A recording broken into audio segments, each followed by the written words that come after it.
So Carly, you were talking about your spring break and the whole experience. Do you think that you used this trip as an escape from your issue that you are experiencing right now? I mean, I was hoping it would get me out of the environment that I'm always in terms of, like, being around all the stress and, like a competitive environment where we're always striving, like, trying to be the best. So I just thought it'd be, like, a nice escape to go to the beach and be with, like, old friends. You mentioned competitive environment. Do you think that sometimes you can't handle this type of environment? I think I can handle it if I just don't let it get to me. So overall, how would you describe this week, the past week? Good, bad, so and so? I mean, like I said, it started out really nice. Just with, like, the expectations of just having a fun, like, laid back, really relaxed little break from, dancing and everything, and just getting to enjoy being with other people and, being in a sunny area because it's so cold here, and our winter is not ended yet. So from that standpoint, it was, like, nice and relaxing, and it was, I think, good until, like, we started doing more things, and I think my, like, self-confidence kind of started lowering at that point in terms of, like, going into the hot tub every night and then going to the beach all day, just being in bathing suits. And do you think you make it obvious that you're not feeling very comfortable at this kind of situations? Excuse me, I'm really tired from the traveling and the break. I'm tired too of the work.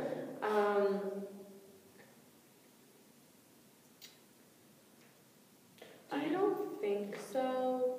I mean, I would like to say I don't think so. Yeah.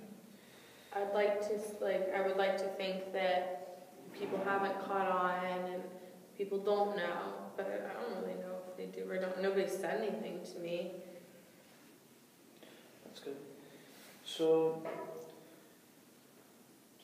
I think we talk a lot about your trip, so I have something in my mind that many people have very unrealistic and high expectations of themselves. Do you think that's the case with you, in case of your goals? And do you think that having, like, every day this mindset of be very careful with your weight, your appearance, trying to be the best at in your profession, do you think that's something unrealistic to you and you can't handle it? I don't think it's unrealistic. I mean, people do it all the time. There's not a single ballerina in New York City Ballet that's, like, over 110, 115 pounds. Yes. Like, I don't think it's unrealistic because so many other people are able to do it. I mean, sometimes it's challenging and it doesn't seem easy, but... Yes, but many other people at your profession do not react in the way that you're reacting with your condition. They don't have the same condition with you, and your body seems not to adjusting very well to your efforts, I would say. So that's my assumption to this. What do you think? I mean, what do you mean exactly? I mean that the reaction that you have your body's reaction with bulimia is something that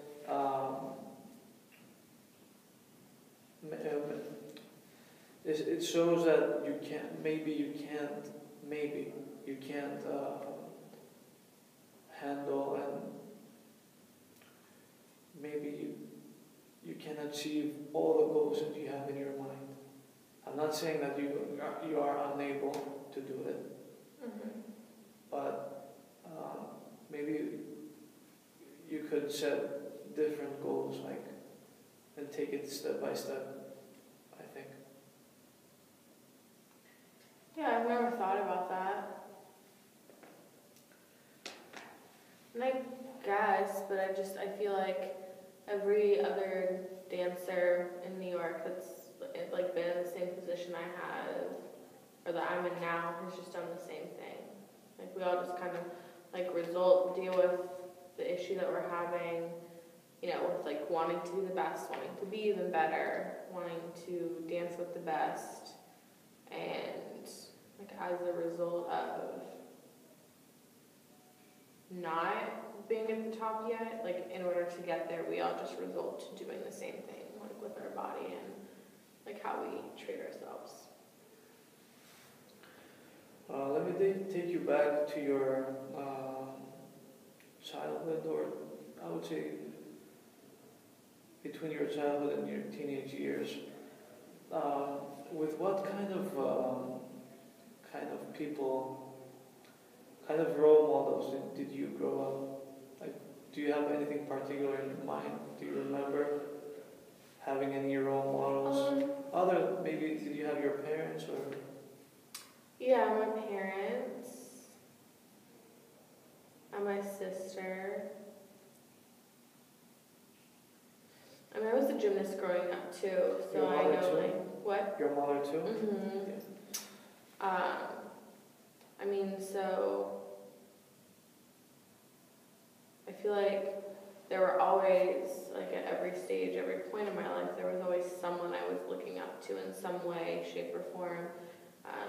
You know, I like almost always look up to my mother, just because I personally, like, you know, feel like she's done a great job with her life, like she, you know, is successful, accomplished, and did that while doing what she loves.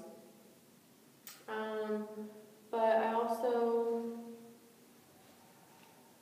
like, you know, there were always the girls that were in higher levels or older than me in gymnastics growing up, and I looked up to them, wanted to be as good as them. And I remember when I was 6 years old, my parents took me to the New York City Nutcracker Ballet,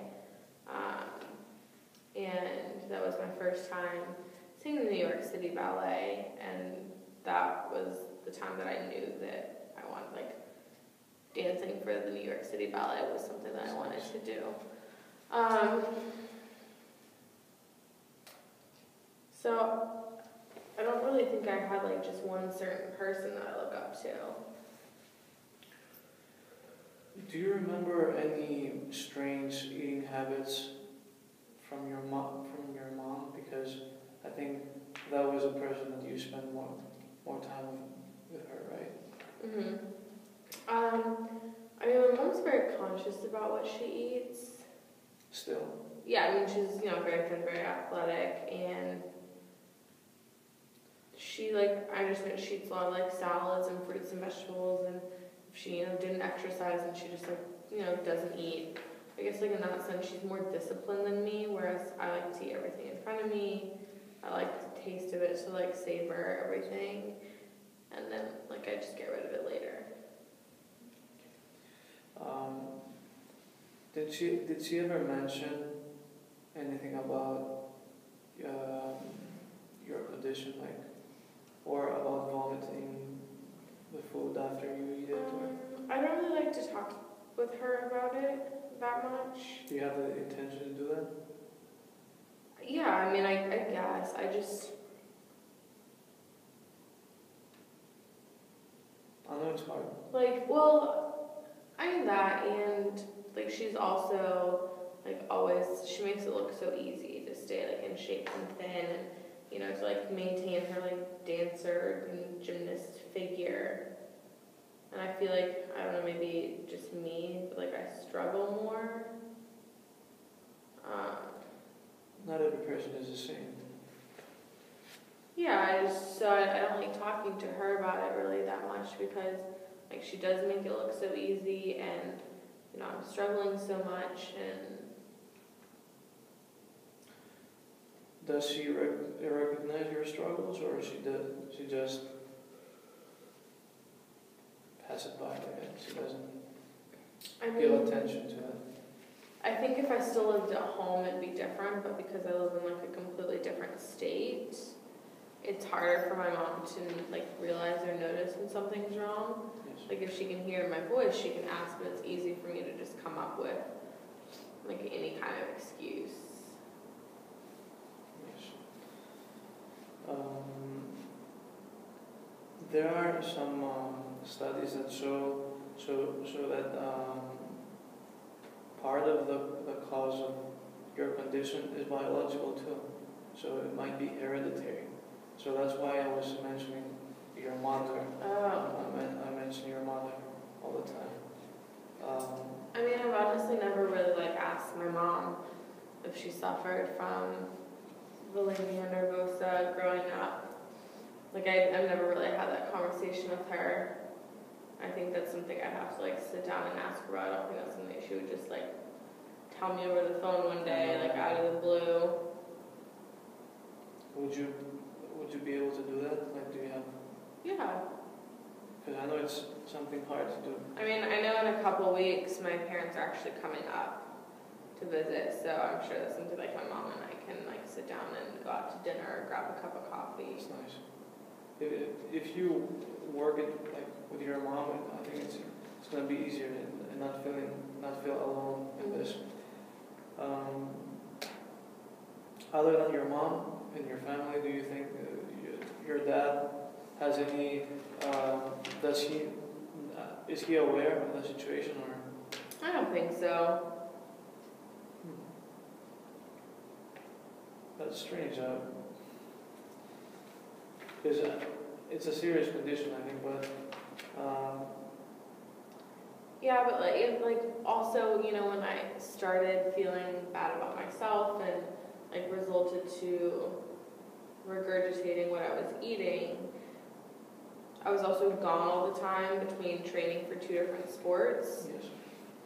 And like now I live in a completely different state and region of the country than my parents. So I think it's hard, like it's easier for me to hide it because I can hide behind like other excuses or other things that are going on.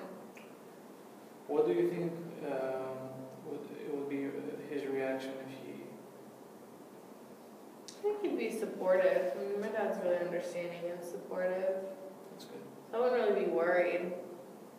That should encourage you to speak about it, especially to your parents, who I think are the closest people to you.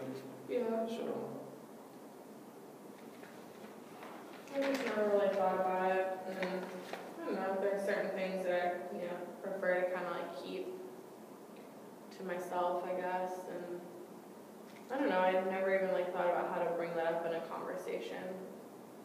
Like when I just like sit my parents down and say like, hey, I've been like throwing up for the past 8 years. But this has to do with your health, so in your body.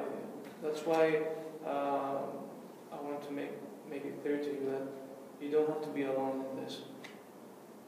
Because I think other than me now, I've been having sessions with you, nobody else knows about it. Mm-hmm. So it's not pleasant to have you dealing with this all alone. You're telling me that you never thought like that way, and I think you will feel the difference if you know that you have people next to you supporting you in this, and you don't have to be ashamed about it. It's something that